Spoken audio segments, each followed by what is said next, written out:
the only local news station with nonstop news. Oh, it's what we do. Good morning, Nonstop News starts right now. We are the only station in town, commercial free, for the next, we always say 15 minutes, but it's actually the next 20 minutes. That's right, 20 minutes. 20 we have minutes you of covered free this news. morning, including a look at traffic with Joy and a look at your weather with Jeannette. Good morning, Jeannette.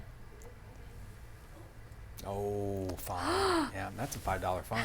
Uh-oh. I mean, in Nonstop News. Good morning.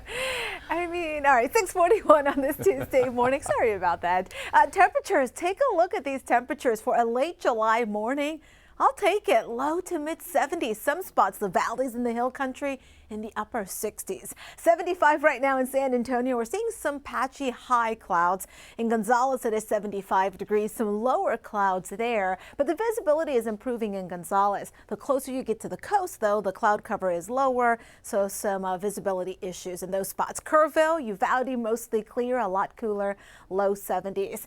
It is going to heat up very fast as we go through the day with the humidity levels dropping this afternoon. We're going to get more of a dry heat, and with that setup, we're talking highs in the upper 90s in many spots. Mid to upper 90s in the eastern zone. We'll be near 100 in San Antonio. Mid 90s in the hill country. Upper 90s to lower 100s in the western zone. We'll get to about 100 or 101 tomorrow in San Antonio. How long does that last? Is there any rain in the forecast? Well, keep it right here. We'll take a look at your full forecast coming up in under 10 minutes.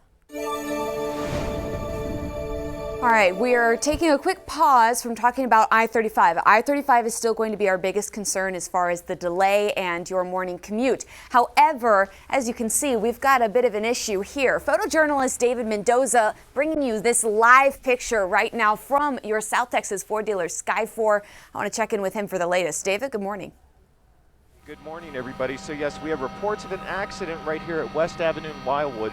This is in the Los Angeles Heights Keystone area near I-10. It's not really impacting traffic, but we do have a truck that has hit a power pole. I believe this is the driver over here in the gray shirt. SAPD still on the scene, getting a look at the situation, talking with the driver. We did have SAFD on scene. They have since pulled off of the scene, which implies that there has not been any serious injuries. Like I said, not a lot of traffic in this area. They're just kind of investigating the accident, seeing what happened, talking to the driver, and making sure things are okay. Other than that, 35 is still looking pretty bad. The rest of the city is looking okay. I'll keep you updated, though. Back to you.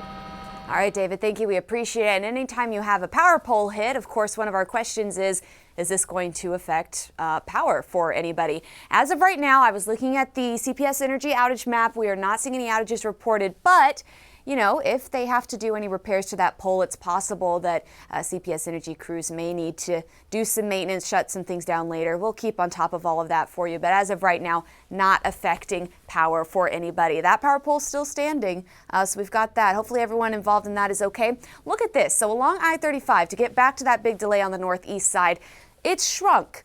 We're now down to a 30-minute delay, and instead of stretching all the way out towards Loop 1604, it's really closer to 410. So when you get off of 410, headed northbound on I-35, that's where you're going to feel the effects of it. But it'll start to ease up now before you hit Loop 1604. So that's a big improvement from where we started. Not quite where we want it to be, but closer. Downtown I-35 northbound at South Alamo Street still shut down. That's going to be about a 5 to 10-minute delay. That's the latest with your on-time traffic. Joy, thank you. Developing this morning, the woman that was mauled by a pit bull on the north side has died, and the charges are still up in the air on this. 32-year-old Simone Likey died Sunday after she was attacked Wednesday at an apartment complex off Patricia Drive by her own dog. Police say that Likey had a friend over when the pit bull began acting aggressively, tried to put the dog on the balcony. That's when the animal attacked her. Her friend called for help. Likey was rushed to the hospital with several bites. Likey's mother posted on social media, I said it was her dog. The dog actually belonged to the woman's boyfriend. Animal Care Services say they have cited him several times for violations, including failure to vaccinate and microchip. That dog is currently in quarantine. So her death is the fourth dog-related death in the last 2.5 years here in San Antonio. Last October, that little child right there, Jariah Johnson, died after he was mauled at a babysitter's home. In October of 2023, Paul Striegel died when he was mauled by a dog in his backyard. And then in February of that year, Ramon Najera was mauled to death by several pit bulls while walking with his wife on the west side. We are still waiting to find out from ACS what kind of charges will be filed, but there is a balloon release planned in the woman's memory today. It is at 6:30 tonight at Smitty's Pub. Her mother is asking if you do show up to bring either pink or white balloons. A 13-year-old is now facing a manslaughter charge after police say he accidentally shot and killed his 8-year-old brother. It happened Friday at a home on Bob Billa Street near Pecan Valley. Officers say 8-year-old Daniel Casares was shot in the neck. His older brother told the judge the shooting was an accident, that he didn't mean for the gun to go off. Now, despite the teen's father pleading for his release, the judge ordered the teen to remain in custody. He will be back in court August 11th. That's when the judge will decide whether he can be released. Less than 15 minutes now before 7 a.m., a woman facing capital murder charges after allegedly setting her house on fire as a way to kill her husband. That incident happened in July 14th, actually, in Smiley, about 80 miles east of San Antonio. According to the Gonzales Inquirer, the postmaster for the town, Israel Perez, died Friday from injuries that he suffered in that fire. His wife, Delia Trigo, is being accused of setting the fire intentionally. Police arrested her on July 14th on those charges of aggravated assault and arson. Israel was in critical condition until he died. Delia is being held on a $500,000 bond. In the Allen at the Live Desk, authorities investigating deaths on 2 separate cruise ships. We're learning the Royal Caribbean cruise ship returned to Port Miami this weekend after a crew member jumped overboard in the middle of the ocean and died after stabbing another employee.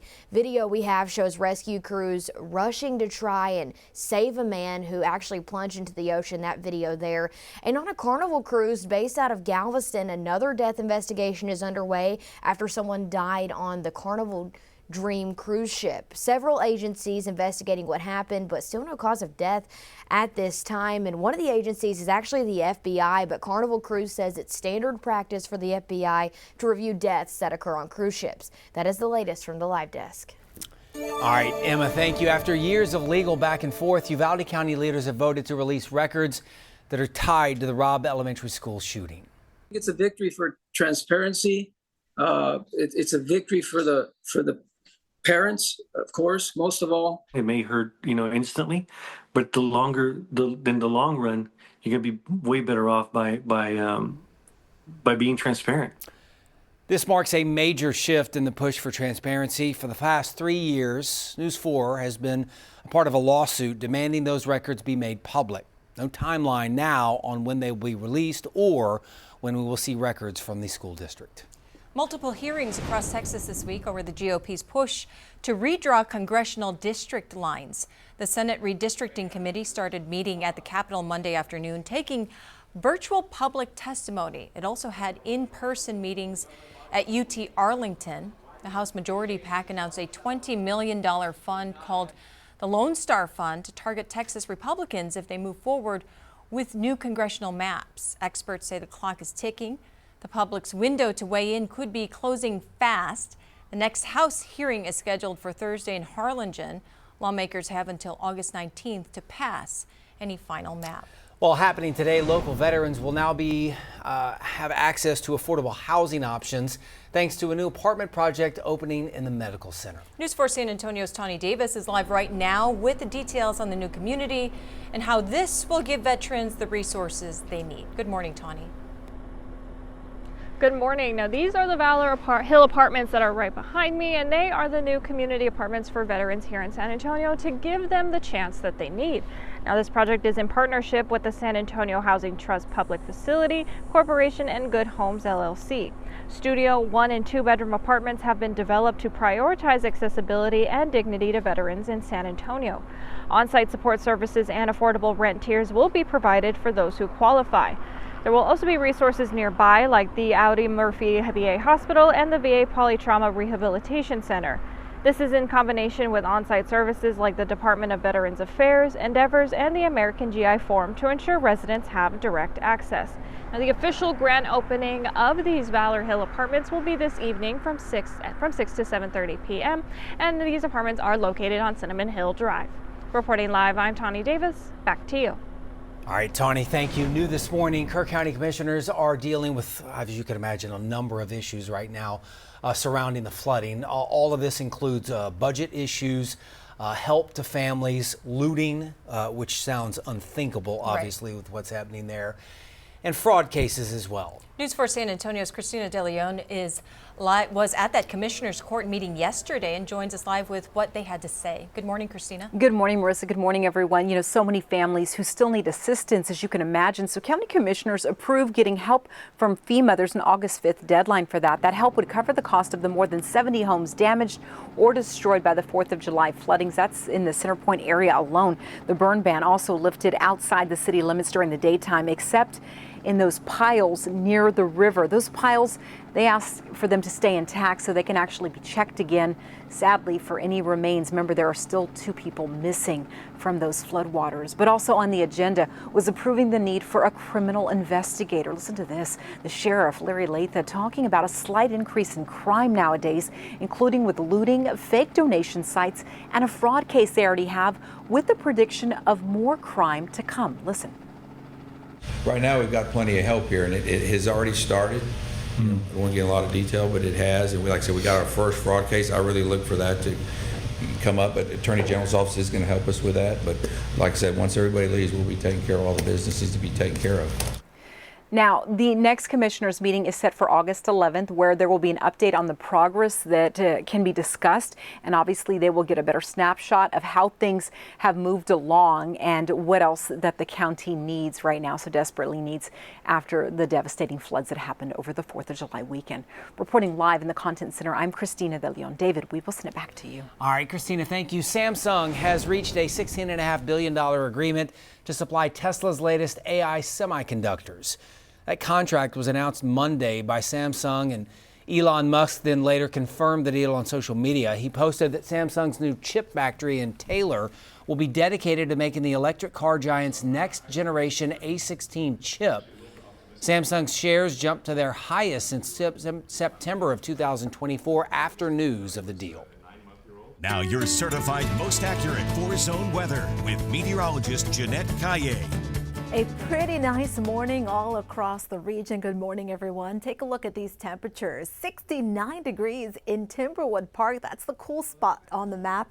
Meanwhile, it's 70 in Bernie, 72 in Hondo. Good morning if you're watching us in Canyon Lake or New Braunfels. 73 degrees right now in New Braunfels, Canyon Lake 74. At the airport, it is 76 degrees. We do have some cloud cover overhead, but it'll get clear within the next hour. Lots of sunshine for the rest of the day. Tomorrow in the morning, I do expect even lower humidity levels, so temperatures will be cooler tomorrow in the morning. At 12 noon, 91, 92. By the middle of the afternoon, we'll get up to 97. This afternoon, topping out at 99 degrees. The heat dome will be in place, and that area of high pressure will continue to move farther to the west. There it is, sitting right over the region tomorrow. Now, with high pressure, the air sinks, and this is really going to trap that hot air over our area. 99 today, tomorrow 100, 101. It looks like we'll get up to about 99 or 100 Thursday. Then on Friday, that's going to move away. Looks like a front will be dropping south heading into the weekend, and that's the weather maker, along with an increase in moisture that's going to help to bring rain back to the area. But notice this, there is some dry air that's working its way in from the western Gulf. It's going to be turning a lot less humid later this afternoon, tonight through tomorrow, and then the humidity does increase as we go into Friday and Saturday, showing you that the moisture content is a lot higher across the deep south, and that'll come rushing in Friday into Saturday. Heat advisories across northeast Texas, the central and high plains, including portions of the Midwest, the deep south, and the northeast. That's where it's going to be hot and humid with heat index temperatures at 105 degrees or greater.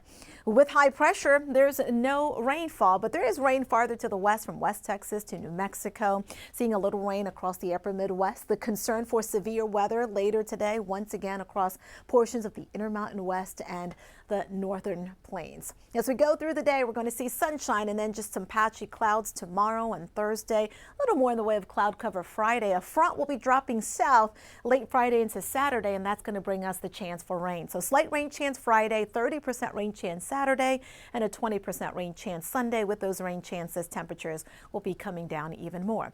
Here's the extended forecast for the other 3 zones. One more, here's the extended for the eastern zone.